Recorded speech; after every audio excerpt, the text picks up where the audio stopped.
नमस्कार, मैं राकेश खेसारी अपने ग्राम पंचायत छिरिया खुर्द के तमाम युवाओं की तरफ से धन्यवाद देता हूं। अगर आप सब लोग हम युवाओं का साथ दिए अपने ग्राम पंचायत के प्रत्येक नागरिक की समस्याओं पर खरा उतरने का काम करेगी ये युवा समाज। इसलिए मेरी आप सबसे प्रार्थना है, सारी चीजों को, सारे मतभेदों को साइड में रख दीजिए। ये वक्त है अपने बच्चों का भविष्य चुनने का, ये वक्त है अपने गांव की उन्नति करने का, ये वक्त है अपने लोगों का साथ देने का, ये वक्त है अपने बच्चों का साथ देने का। भविष्य तभी सुधरेगा हमारा जब आप लोग साथ देंगे। मैं अपने ग्राम पंचायत के युवाओं की तरफ से आप सभी को यह भरोसा दिलाता हूँ, यदि युवाओं की जीत हुई इस साल की ग्राम प्रधानी पर, तो मेरा ये आपसे वादा रहा, विदाई के वक्त किसी बहन की आंख में आंसू नहीं आएगा, बुढ़ापे में कोई बाप बेसहारा नहीं रहेगा, कोई माँ किसी के सामने हाथ नहीं फैलाएगी, कोई किसान खाद के लिए लाइन नहीं लगाएगा, किसी बहन को सुरक्षा की आवश्यकता नहीं होगी, कोई अपनी बहन अपने भाइयों से पीछे नहीं, कंधे से कंधा मिलाकर चलेगी। ये भरोसा दिलाता हूँ अपने युवाओं की तरफ से। यदि हम युवाओं की जीत हुई तो ये सारे काम करेंगे, आप सभी के विश्वासों पर खरा उतरने का काम करेंगे। अपने गांव के सड़क, नाली, लाइट, स्कूल, इन सब पर काम करेंगे युवा समाज। अपने गांव के खेतों में बोर कराएंगे ताकि बांध में पानी सूख जाने के बावजूद भी हम खेती कर सकें। ये सारे काम युवा ही कर सकते हैं और आप लोगों को उनका साथ देना चाहिए। मेरे गांव के सम्मानित लोगों, मेरी आपसे एक और चीज के लिए प्रार्थना है कि युवाओं का साथ देने में कोई मतभेद ना करें। हमारे गांव में कॉलेज होगा, हमारे गांव में हॉस्पिटल होगा, इस चीज की भी पूरी कोशिश करेंगे। हमारे गांव में अच्छी से अच्छी व्यवस्था आएगी, इस चीज का पूरा ध्यान रखेंगे।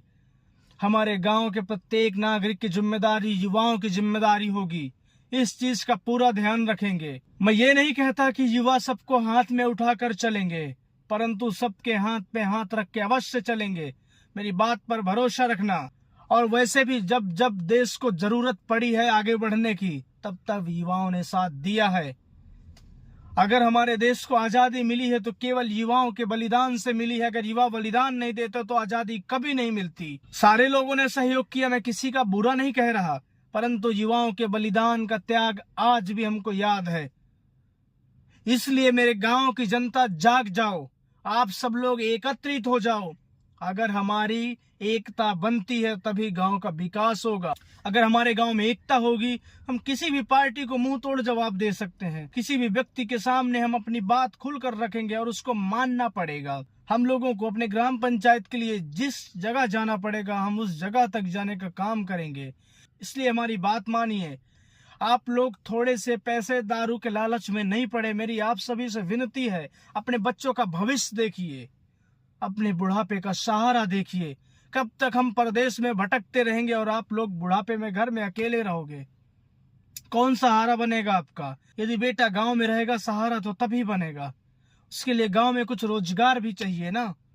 अगर गांव में रोजगार होगा, गांव का विकास और बढ़ेगा, लोगों में एकता बढ़ेगी। जो आदमी बाहर व्यापार कर रहा है वो अपने ग्राम पंचायत में व्यापार करेंगे। हम जो सामान लेने बाहर जा रहे हैं वो सामान हमारे गांव में लोग लेने आएंगे। ये काम करने का काम करेंगे युवा। हम युवाओं की आप सभी से हाथ जोड़कर विनती है, कोई मतभेद मन में नहीं रखिए। मैं तमाम युवाओं की तरफ से आपको इस बात का भरोसा दिलाता हूं कि आपकी सोच पर खरा उतरेंगे युवा, आपकी हर एक समस्या पर खरा उतरेंगे युवा। इसलिए हम युवाओं का साथ दीजिए और ग्राम का विकास कराइए। ये बात आप सबके पास में आकर नहीं बोल सकता था, क्योंकि कुछ मजबूरियां हैं जिसकी वजह गांव में भी नहीं रह पाते। इसलिए हमारे ग्राम पंचायत के लोग अपने घर में सब चीज होने के बावजूद घर में नहीं रह सकते।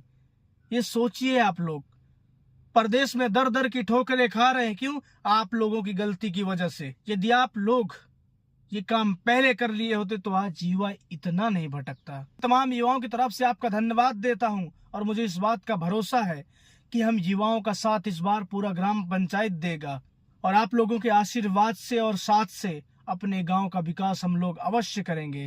जय बाबा साहब, जय युवा एकता।